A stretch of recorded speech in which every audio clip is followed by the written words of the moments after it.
Hello and welcome to UPSC Gyan friends. तो इस video में बात करेंगे साइक्लोन निवार के बारे में जो रिसेंट में न्यूज आई है।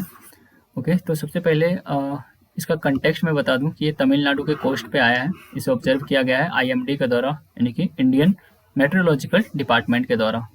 ओके, तो आपके लिए एक सवाल ये है कि आप ये बता सकते हैं, तो आप ज़रूर बताएं कि जो साइक्लोन निवार है ये किस देश के द्वारा ये नाम दिया गया है। ओके, और इसका इस सवाल का जवाब वीडियो के अंत में। और इसमें मैं ये भी बताऊंगा कि जो इन फ्यूचर में और जो भी साइक्लोन आने वाले हैं उनके नाम क्या क्या होंगे, और इसका जो नेमिंग है, नामकरण कैसे होता है, और कौन कौन से देश के पास ये राइट है जो साइक्लोन्स के नाम को देते हैं। Okay, so let's get start. तो देखिए, साइक्लोन क्या होता है। साइक्लोन का फॉर्मेशन जो होता है वो हमेशा लो प्रेशर एरिया में होता है।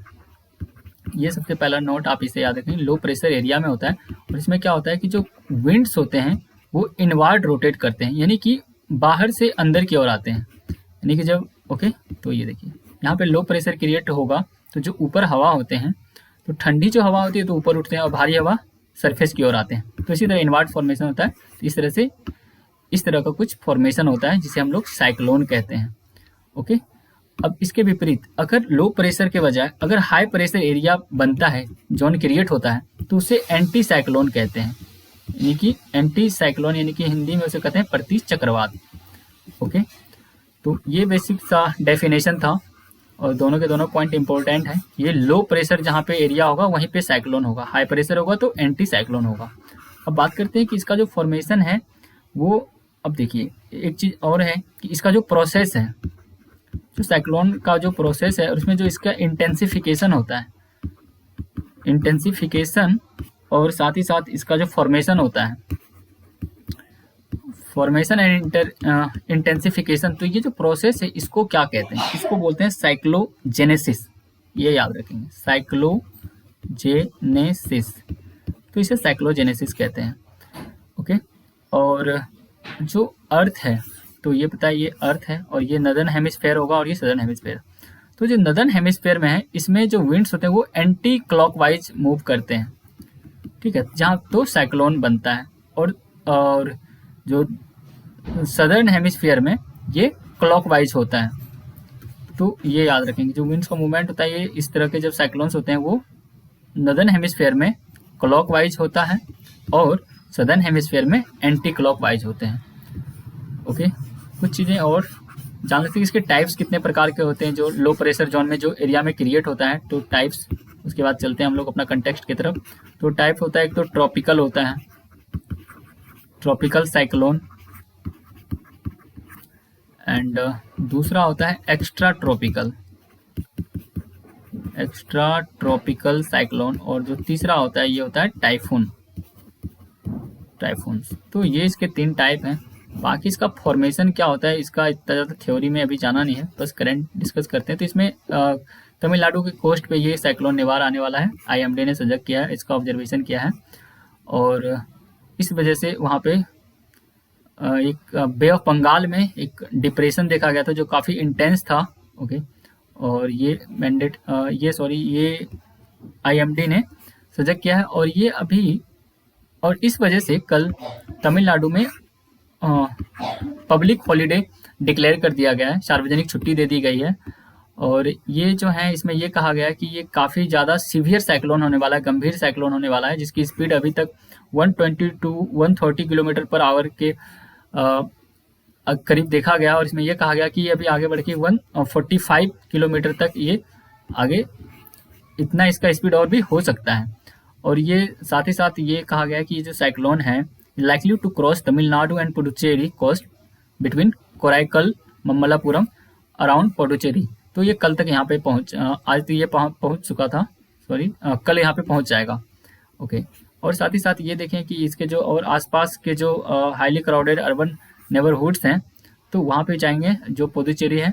ओके, तो वहाँ पे देखने को मिलेगा चेन्नई और इसके जो नेबरिंग डिस्ट्रिक्ट्स हैं, तो वहाँ पे इसके जो साइक्लोन निवार है इसके हीट को देखा जाएगा। हीट या वेव कह सकते हैं, इसका मतलब प्रभाव यहाँ पे भी पड़ेगा। ओके, ठीक है। तो इस वजह से इस एरिया में, इन सब एरिया में सेक्शन 144, ठीक है, सेक्शन 144 इसमें लागू कर दिया गया है रात के 9 बजे से लेकर के सुबह के 6 बजे तक, ठीक है, पूरे पौंडुचेरी में। तो ये कुछ आपने जाना कि साइक्लोन निवार के बारे में, और कुछ अब इसके बारे में कुछ फैक्ट के बारे में बात करते हैं। तो मैंने आपसे सवाल किया था कि निवार का नाम किस देश ने दिया है। ये सवाल इसलिए किया गया कि अभी रिसेंटली CDS सेकेंड का पेपर हुआ था, तो उसमें सवाल आया था, डायरेक्ट सवाल आया था कि निसर्गा जो साइक्लोन आया था इसका नामकरण किसने किया था, इसका नाम किस देश ने इस नाम को दिया था। तो ये जो नाम है, तो थोड़ा पैसा ये जानते हैं कि सन 2000 में वर्ल्ड मेट्रोलॉजिकल ऑर्गेनाइजेशन WMO ने एक WMO और साथ ही साथ United Nation Economic and Social Commission for Asia and the Pacific, इन दोनों ने मिल के एक एग्रीमेंट किया था कि जो ट्रॉपिकल साइक्लोन्स होंगे बे ऑफ बंगाल में और अरेबियन सी में, तो इसको एक फॉर्मुलाइक मैनर में दिया जाएगा, जिसके मेंबर जो हैं Bangladesh, India, Maldives, Myanmar, Oman, Pakistan, Sri Lanka, Thailand, तो ये सब इसके मेंबर हैं। और इनके पास राइट है कि ये सारे देश 13 नाम सजेस्ट करेंगे, यानी कि वन कंट्री जो है वो 13 नेम को सजेस्ट करेंगे। ओके, एंड रिसेंटली हुआ ये है कि इसमें Iran, Qatar, Saudi Arabia, UAE, Yemen, इन सबको 2018 में इंक्लूड किया गया। तो आपसे सवाल ये पूछा था कि रिसेंटली जो WMO और ये United Nations economic and social जो कमीशन है, तो इनमें कौन कौन से देश को रिसेंटली शामिल किया गया है। तो ये ईरान, कतर और ये सब सारे देश हैं। तो ये जो निवार नाम है इसको दिया गया ईरान के द्वारा। सबसे इम्पोर्टेंट फैक्ट यहाँ पे ये है। ओके, तो आप ये सकते हैं ये सारे देश हैं, इनके पास नाम देने का अधिकार है। कुछ और फैक्ट की बात करें अगर, तो अब जो कुछ साइक्लोन्स हैं हमारे यहाँ पे तो साइक्लोन बोलते हैं, कुछ और जो अन्य जगहों में जब साइक्लोन आते हैं तो वहाँ पे इसको क्या बोलते हैं। तो south Pacific and Indian ocean में जब आता है इसको साइक्लोन कहते हैं। North Atlantic, central north Pacific and eastern north Pacific ocean में जब आता है इसे हरिकेन नाम दिया जाता है। और नॉर्थ वेस्ट पैसिफिक में जब इस तरह के स्ट्रॉम्स आते हैं तो इसे टाइफून कहा जाता है। देखिए इसमें जो इसका नोमेनक्लेचर होता है ना, तो पहले क्या था कि WMO ने कहा था कि 1979 के टाइम में कि इसके जो नाम होंगे वो वुमन के नाम से मिलता जुलता नाम होगा।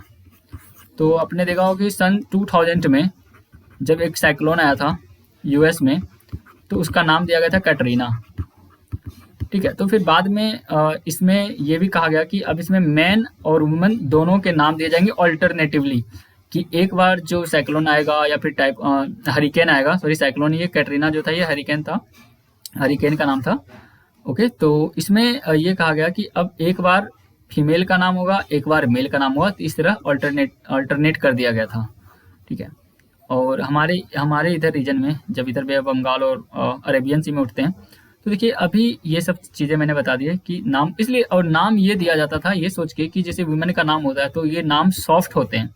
कैटरीना अगर कहते हैं कि कैटरीना, तो इसमें ऐसा लगता नहीं है कि कोई साइक्लोन है, तो ज़्यादा उसमें पैनिक नहीं हो, सीवियर कंडीशन है, सेंसिटिविटी नहीं है, नाम ज़्यादा सेंसिटिव नहीं होने चाहिए, बिल्कुल डिजास्ट्रस नेम नहीं होना चाहिए जो आदमी नाम सुन के डर जाए। इस वजह से नाम इनका ईजी रखा जाता है जो अच्छे से प्रोनाउंस किया जा सके और ज़्यादा पैनिक ना लगे नाम को सुन के।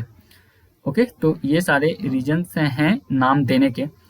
अब जो आगे जो फ्यूचर में मैंने बताया कि जो आने वाले हैं उनके नाम क्या होंगे, फ्यूचर में जो आने वाले साइक्लोन्स हैं तो उनके नाम अब जो होंगे, मालदीव के द्वारा दिया जाएगा वो नाम होगा बुरेवी, और म्यांमार के द्वारा जो नाम दिया जाएगा वो होगा तौकताए, और ओमान के द्वारा जो दिया जाएगा उसका नाम होगा यास, और पाकिस्तान के द्वारा जो नाम दिया जाएगा वो है गुलाब। ओके, तो इन सब नामों को लिस्ट में रखा गया है, ट्रॉपिकल साइक्लोन्स के नाम होंगे, इसको अडॉप्ट कर लिया गया है। अब इंडिया कौन कौन सा नाम देगा जो आने वाले साइक्लोन्स के लिए। इंडिया के जो नाम है वो प्रपोज्ड हैं तेज, मुराशु, आग, व्योम, झार, प्रभाव, नीर, प्रभंजन, ओके, एंड घुर्नी, अंबड़, जलाधि, वेग। तो ये सारे नाम जो हैं इसे इंडिया प्रपोज करेगा, इंडिया के द्वारा ये सब नाम दिए जाएंगे। तो अगर आगे कोई भी साइक्लोन अगर इस तरह करके आता है, अगर आप नहीं भी पढ़े रहेंगे, अगर आपसे ये पूछा जाएगा कि ये नाम किसने दिया है, तो आप इस वीडियो को अगर अच्छे से सुन के समझ के याद रखेंगे तो आराम से आप आंसर दे सकते हैं। ओके, सो इस सेशन में इतना ही। Thank you very much for listening me.